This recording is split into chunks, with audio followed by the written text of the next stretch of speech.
เปิ้นเฮ็ดสังเฮาอย่าเยิงมือปองหนึ่งหึงมาเย้ายามมีปอก้าจื้อมันนี่ปัตตาลาแลเมนางไกเยตาลี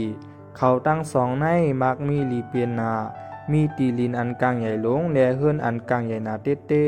มานี่ปัตตาลาในเปลี่ยนก้นมีเมตตากรุณาเฮียงใหญ่ลงลางแลตาตีจอยก้นเจอหยับกินขันใจนั่นก็มันอ่ำต้อนลืมเสปวกมันยังห้องเปืนมากินเขาตีเฮิรนมันเสตอนป้าโคกของอันมีกาคันใหญ่ป้าแทงลูกก่อนเฮิรนเขาในมีแขกอยู่กูวันเสโกนวานโกนสนก็เป็นอันนับถือเขาไว้เต้เต้วันหนึ่งก็เป็นเมนางไกเยตาลีจังปันพางว่าโอ้สู่ในน้ำใจลีแห่งนานาสู่ตอนโคอันกาคันใหญ่ลงตีเปือนลอยอ่ำมองขึ้นลองตอบแดนสังกล้วยกาเฮาเตปันพางว่าโกนเจอนั่นเตหักหอมเฮ็ดลีต่อห้าก่อต่อมือห้ามีเงินคำกล้วยปอเฮาผ่านมาอ่ำมีไผเตไขหูจักหาเย้า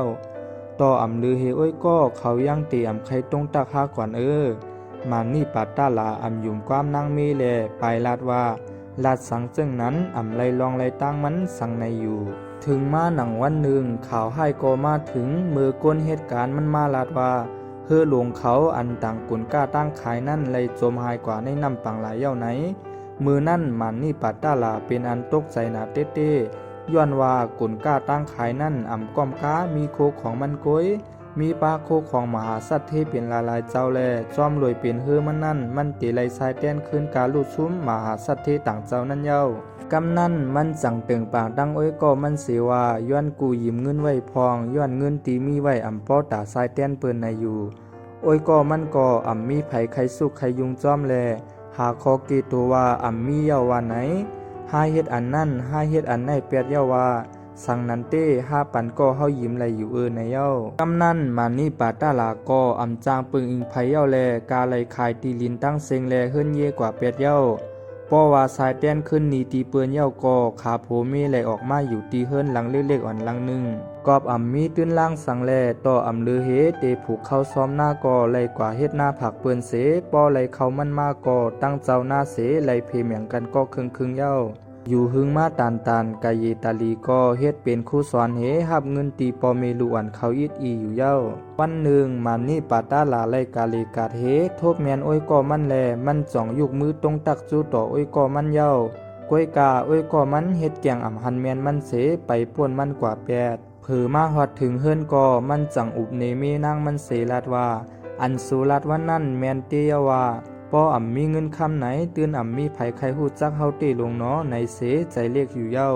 มีนางมันก่อปั่นแห้งใจมันเสให้มันนอนหรือเหือก่อนในอยู่พ้องนั้นมันนอนผันหันว่ามีหมุนเจ้าป้าหนึ่งมาลัดมันว่ามือผูกกลางไหนเก่าเตมาต่อยพักตูเฮิรนมาป้อเย้าเมื่อเอาไม้ต่อยใส่ตีก็โหเก่าหน้าเก่าเตเย็นเป็นกองคำกว่า8 กำเหลียวกอบเมื่อเป็นก้นดีซื้อโยแลเก่าเตมาถอกเมื่อเย้าป้อหมุนเจ้าลาดเย้าก็มันแพทตื่นมากำเหลียวพ้องนั่นก้อยหนังเก่าเมืองก็เลี้ยงเย้ามีกวนมาต่อยพักตูตอกมันถามว่านั่นเป็นไผ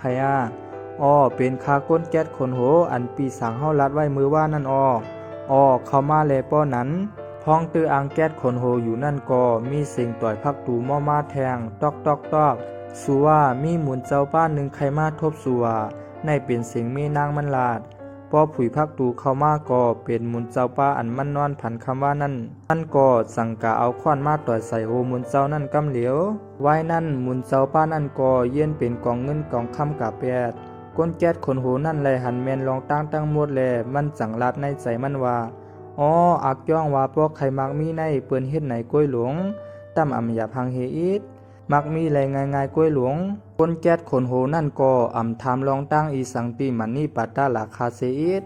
มันแนดนิดออกเฮิรนกว่าเสมุงนากาสู้ตีจ้องหมุนเจ้ากำเหลียวมันกว่าป้างห้องเอาเจ้าจ้าง2 ป้าให้มือหลีมันตีเฮิรนว่าไหนหมุนจ้าง2 ป้านั่นเต้อำหู้ลองตั้งหังแลมันเสจอมมันมือกว่าอยู่เย้าป้อหมุนจ้างเจ้า2 ป้าเข้ามาถึงในเฮิรนมันเย้าก็มันแนดเอาค้อนมาต่อยใส่ก็โหหมุนจ้างเจ้านั่นกำเหลียวต่อยกาหือก็เสียงห้องขาก้อยหนาอันหลังคำเตะอ่ำพุดป่อมาเหกำหมุนจ้างป้าหนึ่งปลายหลอดออกมาเสมาลาดก้นวานให้กว่าจอยหมุนจ้างอันกึดไว้แทงป้าหนึ่งวันไหนก้นวานเข่ามือหันเสลืบก้นแก๊สคนโหนั่นออกหมู่วันกว่า8 กำเหลียว เย่าก็ห้ามเตอำไลเหยียบเข้ามาในหมู่บ้านในแทงเสบอกว่าไหนอาปุ่มเฮาคาสุดเย้าค่ะ